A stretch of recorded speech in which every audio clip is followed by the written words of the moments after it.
सब कुछ मिलता है। मेरे प्रभु हर योनि में हर जीव को सब कुछ देते हैं। पुनर्वित्तम पुनर्मित्तम पुनर्भार्या पुनर्मही एतस्य पुनर्लभ्यम न शरीरम पुनर्पुनर। धन, संपत्ति, स्त्री, मित्र, पुत्र, परिवार, हर योनि में हर जीव को भगवान देते हैं। मानव शरीर बार बार नहीं दिया करते। कबहू के कर करुणा नर देही। मेरे प्रभु की बड़ी कृपा होती है तब मनुष्य भेजते हैं, और जब मनुष्य भेज बना करके भेजते हैं तो जीव आत्मा जो आकर के इस देव में ढलती है, उस जीव आत्मा को सामने खड़ा करके भगवान कहते हैं, जीवात्मा तूने पुण्य किए हैं, उन पुण्यों का फल मैं तुझे दे रहा हूं। मनुष्य बना करके मृत्यु लोक पर भेजूंगा, वहां जाके क्या करेगा? जीवात्मा हाथ जोड़ करके कहती है, भगवान जो आप कहेंगे मैं उस कार्य को करूंगा।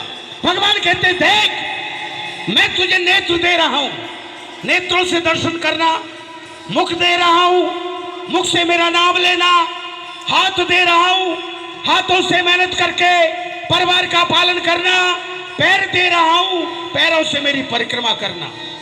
भगवान कहते मेरी सौगंध देखा।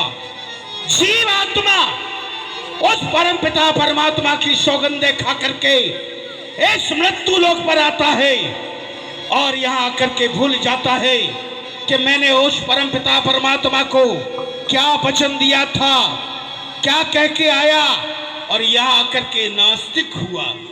क्या लाया है रे तू? कुछ लाया है? जब वहां से आया कुछ लेके आया या फिर कुछ लेके जाएगा?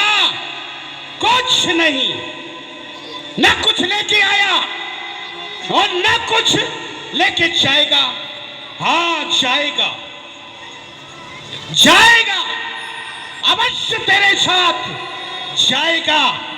तेरा सत्कर्म, मेरे प्रभु श्री राम और कृष्ण का नाम तेरे साथ जाएगा।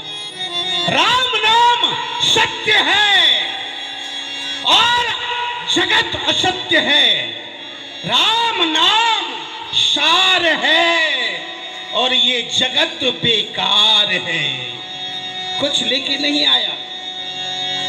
अरे जाएगा जब जहां से और कुछ भी न साथ होगा, तो गज कफन का टुकड़ा तेरा लिबास होगा। दो गज कफन का टुकड़ा तेरा लिबास होगा। जाएगा जब जहां से कुछ भी न साथ होगा, तो गज कफन का टुकड़ा तेरा लिबास होगा। दो गज कफन का टुकड़ा तेरा लिबास होगा। फिर क्या होता है? कांधे भले चलेंगे परिवार वाले तुझको, कांधे चलेंगे परिवार वाले तुझको, आकर तुरंत उठा ले मैं तर तेरे कफन को। आकर तुरंत उठा ले मेहतर तेरे कफन को।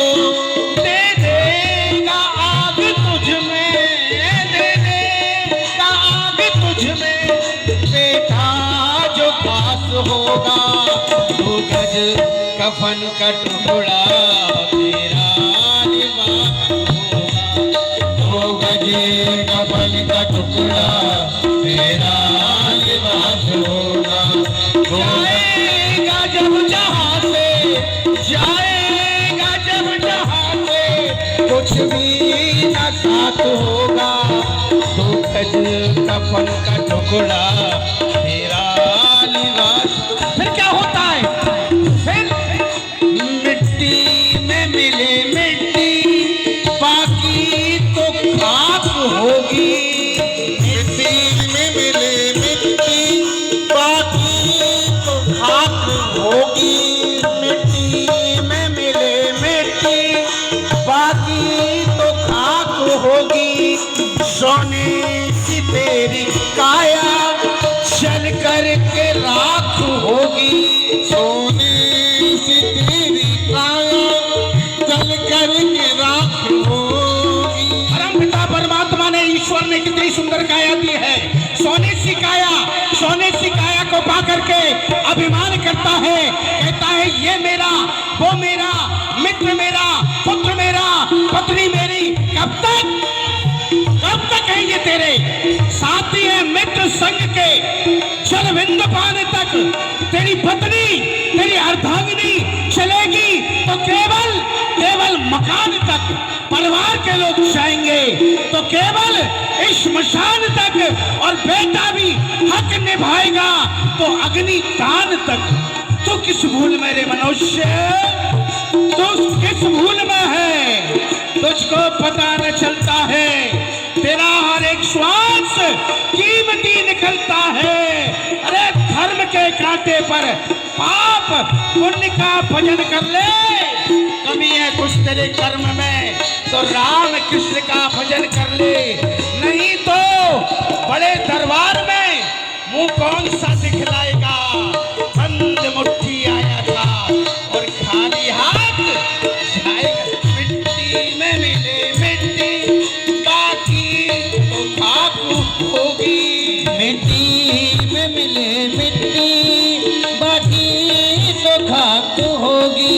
सोने सी तेरी काया, जल कर के राख होगी। सोने से तेरी काया जल करके राख होगी। इस घर को छोड़ तेरा, इस घर को छोड़ तेरा, इस घर को छोड़ तेरा, जंगल में बास होगा। 2 गज कफन का टुकड़ा मेरा लिबास होगा। 2 गज कफन का टुकड़ा तेरा लिबास होगा। 2 गज कफन का टुकड़ा तेरा लिबास होगा। प्रभु के नाम को कभी भूलना नहीं चाहिए। प्रभु का नाम ही भव सागर से पार करने वाला और मुक्ति धाम देने वाला, भगवान से मिलाने वाला, वही नाम भगवान से मिलाता है उस नामधारी से। नाम रटोगे राम का तो उस लोक में राम मिल जाएंगे, नहीं तो फिर क्या होगा, यमदूत तुझे खींच खींच ले जाएंगे। इसलिए अरे ये क्या नारायण नारायण नारायण, हम तो प्रभु का स्मरण करते हुए, ध्यान धरते हुए कहाँ हिमालय में आ गए। वाह, अत पुनीत स्थान यह है रमणीक महान। अरे मन में आता है यही, क्या करूं प्रभु का ध्यान। इस रमणीक स्थान को देख करके मन में ऐसा आता है, हिमालय की कंदराओं में बैठ करके और यहाँ कुछ क्षण भगवान का स्मरण किया जाए, भगवान का नाम लिया जाए तो ठीक रहेगा।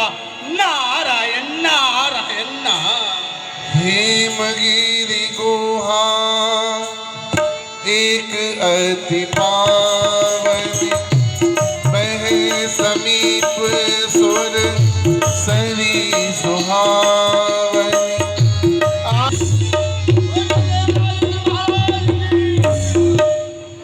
चंद्रदेव, सौरदेव आदेश, वरुणदेव, पवनदेव आदेश। सबसे प्रथम उनको सर झुकाते हैं, जिनकी कृपा से ये देवलोक का राज दत्ता पाते हैं। सभी अपने नैनों के पट खोलेंगे और मिलकर के शंकर भगवान की जय बोलेंगे। बोल शंकर भगवान की जय हो। कर्पूर गौरम कर्णावतारम, संसार सौरभ भुजगेंद्रहरम, सदा वसंतम हृदयार विंदे, भवम भवानी सहताम नमामि। जय रंगेश्वर, जय भूतेश्वर, जय कामेश्वर कैलाशपति, अरे हाथ जोड़कर नमन करूं। जय गौरा माँ पार्वती, जब भोलेनाथ ने साथ बड़े दुर्गाष्ट का हाथ रखा, मुझसे आकर कौन बड़े कौन माई का ओम सत्यम शरीरम विद्महे दीपाय रूपाय धीमहि तन्नो पितृ प्रचोदयात्। सुनाओ मेरे राज्य के कर्मचारियों, मेरे अन्न रक्षकों, चंद्रदेव, सूर्यदेव, वरुणदेव, पवनदेव, सुनाओ हमारे इस देवलोक में किसी को किसी प्रकार का कोई कष्ट तो नहीं है, किसी को किसी प्रकार का कोई कहा तो नहीं है। बोली गति देख सुने सिंहदाना। नारद जी की समाधि जो लगी इधर देवराज इंद्र का ताज परियों का रख्य बालों का रख्य बाल, वज्रधारी मैं पर वालो दोस्ती जनों का महाकाल, जिनका ध्यान है हरि में उनका रक्षक हुआ सदा, जो नहीं बनते हरि को उनके लिए मेरी गदा। बोली गति देख सुने सिंहदाना। नारद जी की समाधि उधर लगी, इधर इंद्र का ये क्या चंद्रदेव, सूर्यदेव, वरुणदेव, अचानक से हम अपने देवलोक में अपने मंत्रियों से मंत्रणा कर रहे थे, अचानक से हमारा ये सिंहासन हिल गया। हे लालदेव, आदेश महाराज, जानते हो किस कारण से हमारा ये सिंहासन हिला? मैं तो नहीं जानता हूँ महाराज, लेकिन काल की गति सर्वत्र हुआ करती है नाथ। कालदेव को बुलाया जाए। क्यों नहीं, इसी समय दरबार में कालदेव को बुलाया जाए। जो आज्ञा। कालदेव की जय हो। महाराज इंद्र आपको याद करे। महाराज की जय हो। महाराज जय शंकर की। जय शंकर की। बोलिए महाराज, किस कारण बुलाया है? आज तुम्हें यहाँ इस सभा में विशेष कारण से बुलाया है। बताइए। कारण यही है, आज हम अपने मंत्रियों के साथ में अपने राज में बैठ करके मंत्रणा कर रहे थे जी। अचानक से हमारा ये सिंहासन हिल गया, चलायमान हो गया। अरे महाराज, एक दिन क्या हुआ, मैं अपनी 5 पाई पे लेट रहा था। 5 पाई या 4 पाई? अरे देखिए, एक पैर लटका के बैठ रहा था मैं, तो वो हो गई 5 पाई। ओहो वाह। तो मैंने क्या देखा, मेरी एकदम 4 पाई हिली। अच्छा। मैंने देखा नीचे वहां बैठी थी एक बिल्ली। बिल्ली? हाँ, जैसे ही वो चूहा पे झपकी, बिल्ली मेरी 4 पाई हिली। अच्छा।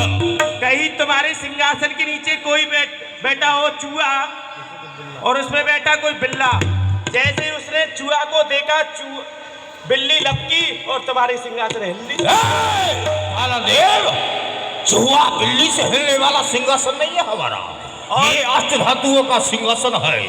इसका हिलने का कारण यही है, जब कोई विशेष तप करता है, विशेष पुण्य करता है, विशेष धर्म करता है, तब जाकर के ये हमारा अष्ट धातु का सिंहासन हिलता है। तो जाओ और जाकर के गंधराओं में पता लगा करके आओ, कोई हमारे राज्य के लिए तप तो नहीं कर रहा है। जी महाराज, अभी मैं देख के आता हूँ। जाओ। काल की गति सर्वत्र है। कालदेव ने वहीं से पता लगाया, ध्यान लगाया कालदेव ने। हाँ, मैं ध्यान लगा के देखता हूँ, कोई जंगल में या कोई गुफा में कोई ऋषि मुनि तप कर रहा हो, देखता हूँ अभी ध्यान लगाकर।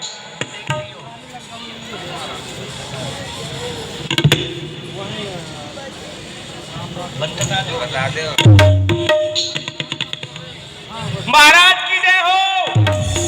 अरे महाराज, क्या हुआ कालदेव? मैंने देखा ध्यान लगाकर, हाँ। तो नारद बाबा तपस्या कर रहे हैं। ओहो। नारद जी।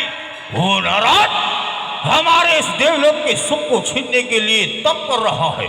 हाँ, तो क्यों नहीं इसी समय दरबार में हमारे मित्र कामदेव को बुलाया जाए। अभी बुलाता हूँ। काम ही बोल कीन सन्माना, काम ही बोल कीन। कामदेव का पधारना हो।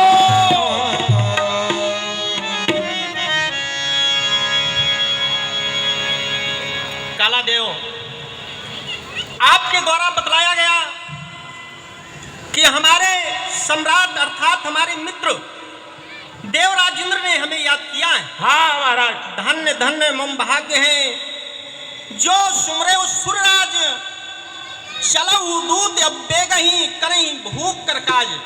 चले हमारे साथ में, आप चलें, हम अपने मित्र के साथ पधारिए।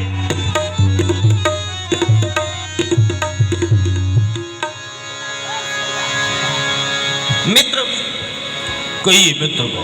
आज हम आपकी ओर देखते हैं तो आपका मुखार बिन कुमलाया सा प्रतीत होता है। कहो मित्र के ही कारण मोई बुलाए हूँ आज, दे गई आयस दीजिए श्री सुरपति महाराज। आप आदेश करें, मैं आपके चरणों में हूँ, कहें। क्यों नहीं मित्र, आज इसी कारण से इस दरबार में आपको याद किया गया है। प्यारे मदन, कहना मेरा मान, इस समय व्याकुल ऋषि नारद के ध्यान जपते सुनो नारद को तप भारी, हृदय में मम संसार भारी। बेग ही जाओ, योग भोग की करो तैयारी। अरे ऋषि नारद को ध्यान डगे, तब पूछो कुशलात हमारी। जाओ, इस समय देवलोक में जो ये हमारा राज है, इसे छीनने के लिए देव ऋषि ने तप की धुनी लगा रखी है। जाकर के उनके तप को भंग करो, फिर आकर के हमारी कुशलात पूछना। क्या कहा? देवर्षि नारद तपस्या कर रहे हैं और आपका राज्य लेना चाहते हैं। हाँ मित्र, आप सत्य कहते हैं, मुझे करना भी चाहिए, क्योंकि कहा भी गया है जो न मित्र दुख होय दुखारी, तिनहि बिलोकत पातक भारी। लेकिन असमर्थ हूं, क्योंकि एक बार मैंने ऐसी भूल की थी।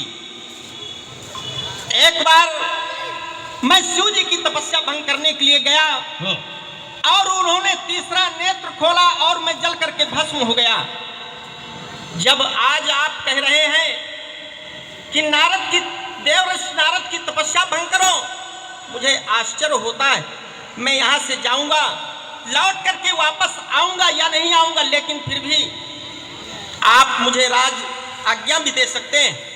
लेकिन मित्र होने के लिए आपने मेरा सम्मान किया है, तो मैं आपके दुख में दुखी होकर के मैं अवश्य ही देवर्षि नारद जी का ध्यान भंग करने के लिए जाऊंगा। क्योंकि अब हमारे साथ में हम चाहते हैं कुछ अप्सराएं कर दी जाएं और मैं जा करके वहां बसंत ऋतु का निर्माण करूंगा। क्योंकि कौन सी बात